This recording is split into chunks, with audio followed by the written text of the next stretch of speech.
नमस्कार, मैं हूं सौरभ द्विवेदी और आप देख रहे हैं आपका अपना YouTube चैनल जनाक्रोश। विवेक अग्निहोत्री के निर्देशन में बनी फिल्म द कश्मीर फाइल्स की चर्चा आजकल बहुत जोरों पर है। होनी भी चाहिए, क्योंकि भाड़ बॉलीवुड ने इसे फ्लॉप करवाने का हर संभव प्रयास किया, लेकिन जब आम जनता कुछ ठान लेती है तो ऐसे ठेकेदारों की एक भी नहीं चलती है। अगर आप ये फिल्म देखने जा रहे हैं तो कश्मीर में नरसंहार के दौरान की कुछ कहानियां हैं, वो सुनकर जाइए। हालांकि मैंने अभी तक ये फिल्म नहीं देखी है, लेकिन अगर मैं ये फिल्म देखूंगा तो उसकी समीक्षा भी फिल्म के आधार पर जरूर करूंगा। विवेक जी ने बहुत ही शानदार फिल्म बनाई है, जैसा कि सब लोग देख के आ रहे हैं, बता रहे हैं, लेकिन फिर भी है तो आखिर फिल्म ही। कश्मीर में जो घटित हुआ वह सब कुछ इसमें दिखा पाना संभव नहीं है। कश्मीर में कश्मीरी हिंदुओं पर जो अत्याचार हुए उसका 10% भी इस फिल्म में नहीं दिखाया जा सकता, क्योंकि वो दिखाने के बाद सेंसर बोर्ड इसे पास नहीं करेगा। लेकिन सोचिए, अगर वो 10% देखकर ही फिल्म देखने वाला प्रत्येक व्यक्ति अपने आंसू नहीं रोक पा रहा है, जिसने ये सब झेला है, उस पर क्या बीती होगी। उस दौरान की कुछ ऐसी ही अनसुनी अनकही कहानियां जिन्हें मीडिया में कभी जगह नहीं मिली, जिन्हें भाड़ मीडिया ने देश के सामने, देश की जनता तक पहुंचाया ही नहीं। हम कुछ ऐसी ही अत्याचार की कहानियां आपको सुनाने जा रहे हैं। 25 जून 1990 गिरिजा टिक्कू नाम की एक कश्मीरी पंडित महिला की हत्या के बारे में आप जानते होंगे। अगर नहीं जानते हैं तो जानकर सिहर जाएंगे। सरकारी स्कूल में लैब असिस्टेंट का काम करती थी। मुसलमान आतंकियों के डर से वो कश्मीर छोड़कर जम्मू में रहने लगी। एक दिन किसी ने उनसे बताया कि स्थिति अब शांत हो गई है, वो बांदीपुर आकर अपनी तनख्वाह ले जाए। वो अपने किसी मुस्लिम सहकर्मी के घर ही रुकी थी। मुसलमान आतंकी आए, उसे घसीट कर ले गए। वहां के स्थानीय मुसलमान चुप रहे, क्योंकि किसी काफिर की परिस्थितियों से उन्हें क्या लेना देना था। गिरिजा का सामूहिक बलात्कार किया गया। जो बढ़ई की आरी होती है, उससे उसे जिंदा ही 2 भागों में चीर दिया गया। ये खबर कभी आपको किसी अखबार में नहीं मिलेगी, क्योंकि दिखाई ही नहीं गई। 4 नवंबर 1989 को जस्टिस नीलकंठ गंजू को दिन दहाड़े हाईकोर्ट के सामने मार दिया गया। उन्होंने मुसलमान आतंकी मकबूल भट्ट को इंस्पेक्टर अमरचंद की हत्या के मामले में फांसी की सजा सुनाई थी। 1984 में जस्टिस नीलकंठ के घर पर बम से भी हमला किया गया था।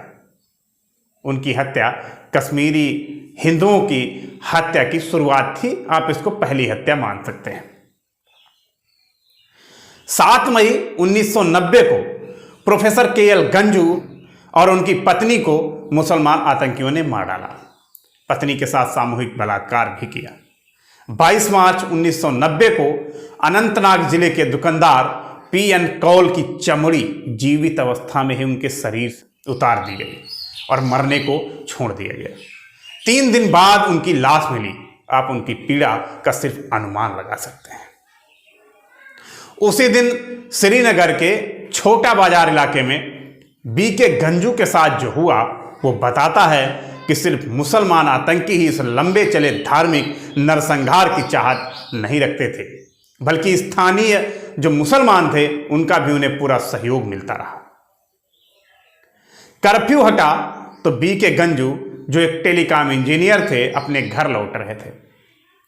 उन्हें इस बात का अंदाजा ही नहीं था कि उनका पीछा किया जा रहा है। हालांकि घर के पास आने पर उनकी पत्नी ने यह देख लिया।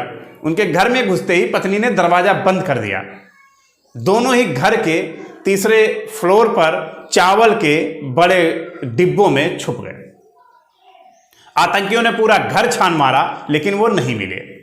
जब वो लौटने लगे तो स्थानीय जो मुसलमान, जो उनके पड़ोसी थे, उन्होंने आतंकियों को वापस बुलाया और बताया कि वो कहाँ छुपे हुए थे। आतंकियों ने उन्हें बाहर निकाला, गोलियां मारी, और जब खून चावल में बहकर मिलने लगा तो जाते हुए मुसलमान आतंकियों ने कहा, इस चावल में खून को मिल जाने दो और अपने बच्चों को खाने देना, कितना स्वादिष्ट भोजन होगा। इस तरह के जो वाकयात हुए हैं सुनकर आपके शरीर में सिहरन पैदा हो जाएगी। 12 फरवरी 1990 को तेज कृष्ण राजदान से उनके एक पुराने सहकर्मी ने पंजाब से छुट्टियों में उनके श्रीनगर आने पर उनके भेंट की इच्छा जताई। दोनों लाल चौक की एक मिनी बस पर बैठे। रास्ते में मुसलमान मित्र ने जेब से पिस्तौल निकाली और छाती में गोली मार दी। इतने पर भी वो नहीं रुका, उसने राजदान को घसीटकर बस से बाहर निकाला और लोगों से बोला कि उन्हें लातों से मारे। फिर उनके पार्थिव शरीर को पूरी गली में घसीटा गया और नज़दीकी मस्जिद के सामने रख दिया गया ताकि लोग देखें कि आखिर हिंदुओं का हश्र क्या होगा। 24 फरवरी 1990 को अशोक कुमार काजी के घुटनों में गोली मारी गई, उनके बाल उखाड़ दिए गए, उनके ऊपर थूका गया, पेशाब किया गया। किसी भी मुसलमान दुकानदार ने, जो उन्हें अच्छे से जानते थे, उनके लिए एक शब्द तक नहीं कहा। जब पुलिस का सायरन गूंजा तो भागते हुए उन्होंने बर्फीली सड़क पर उनकी पीड़ा का अंत कर दिया। 5 दिन बाद नवीन सप्रू को भी इसी तरह बिना किसी मुख्य अंग में गोली मारे तड़पते हुए छोड़ा गया। मुसलमानों ने उनके शरीर के जलने तक जश्न मनाया और नाचते गाते रहे। 30 अप्रैल 1990 को कश्मीरी कवि और स्कॉलर सर्बानंद कौल प्रेमी और उनके पुत्र वीरेंद्र कौल की हत्या बहुत ही भयावह तरीके से की गई। उन्होंने सोचा था कि सेकुलर कश्मीरी उन्हें नहीं भगाएंगे, इसलिए उनके परिवार वालों के लाख समझाने के बाद भी वो कश्मीरी सेकुलर भाइयों के नाम पर रुके रहे। एक दिन 3 सेकुलर आतंकी आए, परिवार को एक जगह बिठाया और कहा कि सारे गहने जेवर एक खाली सूटकेस में रख दें। उन्होंने प्रेमी जी को कहा कि वो सूटकेस ले लें और उनके साथ आए। घर वाले जब रोने लगे तो उन्होंने कहा, अरे हम प्रेमी जी को कोई नुकसान नहीं पहुंचाएंगे, हम उन्हें वापस भेज देंगे। 27 साल के बेटे वीरेंद्र ने कहा कि पिता को अंधेरे में वापसी में समस्या होगी तो मैं उनके साथ जाना चाहता हूं।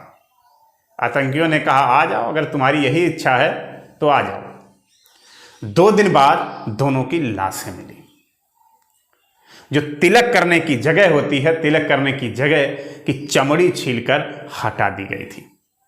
पूरे शरीर पर सिगरेट से जलाने के निशान थे। हड्डियां तोड़ दी गई थी। पिता पुत्र की आंखें निकाल ली गई थी।